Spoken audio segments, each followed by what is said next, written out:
Salut, je suis Laurent Argelier. Bienvenue dans La Série. Dans ce podcast, je vous invite à partager un pur moment de plaisir avec une personnalité d'exception. Le concept de cette interview sans filtre est intime. Je te tutoie et tu me dis tout. De simples questions pour des réponses sans détour, directes et avant tout sincères. À présent, chers amis, partageons ensemble et intensément ce moment présent avec notre invité et bonne écoute à vous.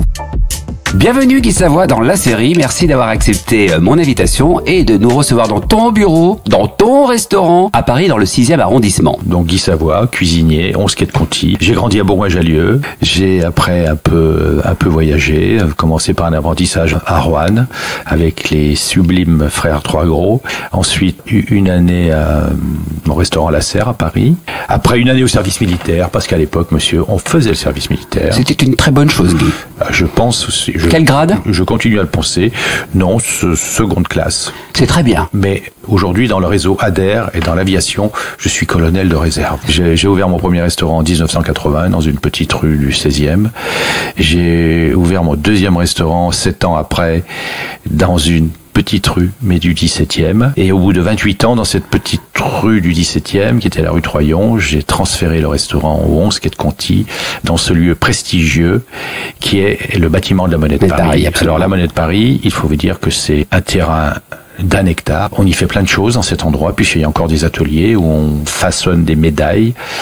Et il y a un musée, le musée de la Monnaie, et il y a des expositions temporaires, et en ce moment, c'est une exposition dont le thème est l'argent dans l'art, et ça couvre 3000 ans. Donc, on y voit des choses vraiment très différentes. Alors, l'argent dans l'art, c'est pas forcément des pièces.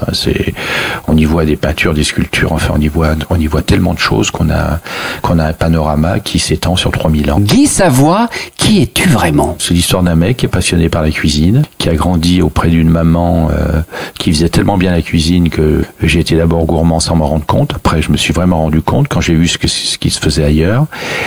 J'ai gardé cette gourmandise, j'ai gardé cette passion et voilà, et j'ai gardé tous ces repères, oui, bien sûr, de ma maman, de mes maîtres d'apprentissage et des repères que je consolide tous les jours, en fait, parce que un restaurant, c'est une université. Pourquoi c'est une université, un restaurant ?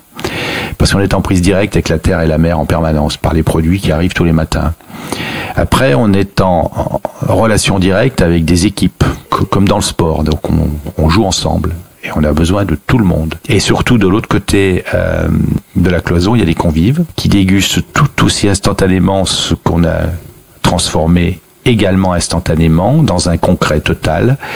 Et moi, je dis que j'apprends tous les jours, et c'est pour ça que je rappelle, le restaurant est une université où on apprend en permanence de ses fournisseurs, de ses collaborateurs et des fidèles convives ou des convives de passage qui nous font le plaisir de passer la porte de cette maison. Guy, tu as appris quoi dernièrement ? Excellente question. Et la réponse sera excellente aussi. Oui, je pense aussi. Alors, j'ai appris... Non. Alors ça, je l'ai appris il y a longtemps, mais je le vérifie tous les jours. Qu'en équipe, on était bien plus fort. Que c'est pas parce qu'on a loupé un plat qu'on n'a pas la possibilité de le refaire, ce qui est la chance de notre métier. Le concret va jusque là, quoi. C'est-à-dire l'architecte qui a loupé un bâtiment, c'est plus difficile de le démolir. Alors que nous, tout est possible avec un petit peu d'attente, parce qu'on s'aperçoit que tout est tellement instantané que, bon, on peut tout refaire dans un délai en tout cas de moins de 10 minutes, ça c'est certain. Alors qu'est-ce que j'ai appris ce matin, qu'on pouvait attendre 1h30 à l'ambassade des États-Unis pour avoir un visa qui était préparé depuis longtemps. J'ai appris, donc je me suis dit que c'est peut-être une administration qui... Mais c'est ça la vraie vie, Guy. Qui marche. Oui. Oui, c'est une administration qui marche aussi bien que la nôtre, donc c'est génial. C'était rassuré. Voilà, et d'un seul coup, je suis sorti rassuré, et j'avais qu'une peur, c'est d'être en retard pour ce rendez-vous. Oh, mais nous sommes là, et l'essentiel, important pour moi, voilà. C'est justement d'être là au bon moment. Guy, face au miroir que je te montre. Ouais. Que vois-tu ? Un mec que je connais déjà. Ça, c'est une bonne nouvelle. Je le connais aussi. Je vois un type qui n'a jamais peur de se regarder dans un miroir, voilà. Pour savoir une vie très cohérente, à la fois très simple. Non, pas simple. Pas compliqué, voilà. Simple, c'est jamais simple, mais pas compliqué. En tout cas, qui a jamais eu envie de la compliquer, cette vie. Au contraire, toujours pris des décisions pour la simplifier. Aussi bien à titre professionnel qu'à titre personnel. Je crois que quand ça va pas, j'ai pas peur de prendre des vraies décisions. Et tu l'aimes cette gueule, hein ? Quand je vois que la gueule ça va, quand je suis debout, je trouve que je manque de quelques centimètres et que j'ai quelques kilos de trop. Voilà, c'est tout. Mais bon, la gueule ça va. Qu'est-ce qui ne va pas, Guy? C'est le temps des confidences. Qu'est-ce qui ne va pas dans ta vie, Guy? Alors, en ce moment, dis-moi quelque chose. En ce moment, si, en ce moment, alors bon, j'ai un problème de hanche. Ah. Et voilà. Et ça m'embête parce que je vais passer à la prothèse. Et bon, le chirurgien me rassure beaucoup parce qu'il me dit que ça va me donner un coup de jeune. Mais pour l'instant, juste de penser que j'ai besoin d'une prothèse, ça me file un sacré coup de vieux. Mais tu pourras cavaler encore plus vite. Je pourrais cavaler encore plus vite, c'est ce qu'on me garantit, voilà. Donc, mais quand même, on prend un coup de vieux. Et aujourd'hui, tu rêves de quoi? Toi qui as été champion de France, champion d'Europe et donc champion du monde. Ouais. À quoi rêves-tu? Je rêve de pouvoir vivre cette vie le plus longtemps possible. Mais quand je dis le plus longtemps possible, je les mets en décennies, quoi. Hein, je parle pas d'années, je parle de décennies. J'ai pas peur de mourir, mais j'ai une trouille.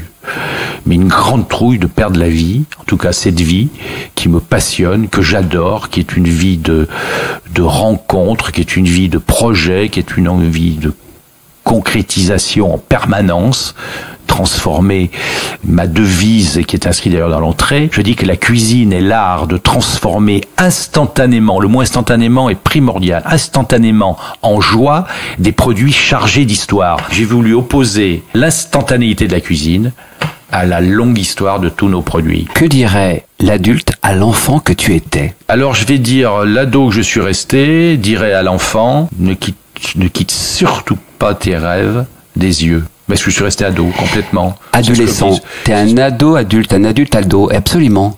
Ouais, un rebelle. Dernièrement, j'ai dit un rebelle civilisé. Et tu te souviens quel enfant tu étais? On me disait toujours que j'étais raisonnable. D'avoir de la fantaisie que je continue à défendre. D'ailleurs, c'est un peu ma définition de la touche française. La touche française, c'est la fantaisie juste au bon moment. Mais ça doit pas être la fantaisie en permanence. Et ta maman, parce que tu parles beaucoup de ta maman, et tu dis ma maman, c'est très mignon et c'est nécessaire de penser à ta maman. Quel héritage t'a-t-elle laissé? L'héritage, c'est associé à mon papa. C'est ce socle vraiment inaltérable, quoi, sur lequel je me construis gentiment, et je sais que ce socle-là, il suffit que je pense à eux. Et là, ils sont en photo partout dans le bureau, ils sont là-bas, ils sont là, et ils sont voilà. J'ai besoin de les avoir en permanence en point de repère, quoi. Te manque-t-il? Ça, c'est évident. Ça a été je dirais pour l'instant le seul drame de ma vie, de les perdre. Et tu as pu tout leur dire au bon moment ou pas suffisamment? Je n'ai certainement pas tout dit, mais j'ai essayé de leur montrer le plus de choses. C'était une génération où forcément on ne parlait pas trop, mais le fait de montrer et d'être concret dans les actions, je sens que voilà, ils étaient à la fois je pense d'une grande fierté, d'une grande pudeur. Il y a quelques jours, il y a un convive qui était ici, qui était originaire de la région où j'ai grandi, qui m'a raconté cette anecdote. Il dit j'ai eu la chance un jour de rencontrer votre maman qui était voisin d'amis. Et j'avais osé la question, que font vos enfants? Et elle avait répondu, l'aîné fait de la cuisine. Quand on a été éduqué comme ça, on sait où sont qu'on n'a pas besoin de la ramener, tout simplement. De quoi es-tu le plus fier dans ta vie professionnelle? C'est d'avoir créé mon morceau de planète, que je considère différent. Ça n'empêche pas les autres de venir s'inspirer, hein, mais oui, où j'essaye d'évoluer le mieux possible, être bien dans mes baskets, avoir autour de moi des équipes qui soient également bien dans leurs baskets, et qu'on soit suffisamment bien pour qu'on rende les convives qui viennent chez nous le plus heureux possible. Et dans ta vie personnelle, de quoi es-tu le plus fier? D'être fidèle au quotidien, aux grands principes que m'ont inculqué mes parents. Lesquels? Bosseur, fiable, solide, sensible. Sensible ne veut pas dire fragile. Sensible ou hypersensible, Guy Savoie? Ouais, on peut dire hypersensible, mais on peut dire hyper solide en face. La sensibilité ne veut pas dire fragilité. Et que te manque-t-il réellement pour être encore plus heureux? C'est peut-être un peu de temps libre. Guy Savoie, que représente l'amour pour toi? Ah, l'amour. L'espérance de vie ayant considérablement augmenté, je pense qu'on peut avoir plusieurs amours. Et aujourd'hui, Guy, es-tu, sans être intrusif, un cœur à prendre? Je suis célibataire. Et comment vis-tu ce célibat? Plutôt très bien. Pourquoi? Parce que je suis tout sauf seul grâce à ce métier, grâce aux rencontres. Je crois que je réalise la vie que j'aime vivre tout simplement. Mais partager cette vie avec ta moitié d'orange, c'est encore plus beau, c'est encore plus fort. Ah oui, mais là, les décennies font que l'exigence est de plus en plus intense. Quel amoureux es-tu, Guy Savoie? Ah, quel amoureux! Ouais, bah, c'est très entier, quoi. C'est très... Ouais, c'est intense. Il faut que ce soit intense. Il faut qu'il y ait une construction, quelle qu'elle soit. Hein, c'est construction.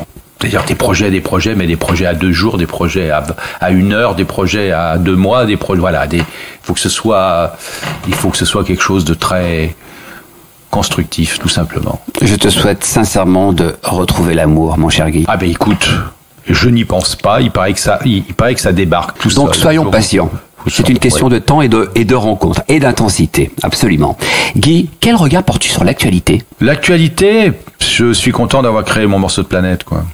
Parce que ça, je sais pas, parfois elle me dérange un peu, quoi. J'ai un peu l'impression qu'on marche sur la tête. Je crois que la planète a toujours un peu marché sur la tête, mais ça l'a jamais empêché d'évoluer. Donc, je crois beaucoup en l'être humain. Moi qui ai la chance de travailler avec des jeunes, hein. Et ce qui me rend optimiste, c'est que ces 18-25 ans sont bien meilleurs qu'il y a 40 ans. Et pourquoi sont-ils bien meilleurs qu'il y a 40 ans? Alors, on pourrait toujours dire que je suis un peu plus indulgent, et pas du tout, au contraire, je suis de plus en plus exigeant. Mais je trouve qu'il y a des vibrations dans la jeunesse qui avaient peut-être moins il y a quelques années. Alors voilà, je dis... donc ça me rend optimiste pour l'avenir.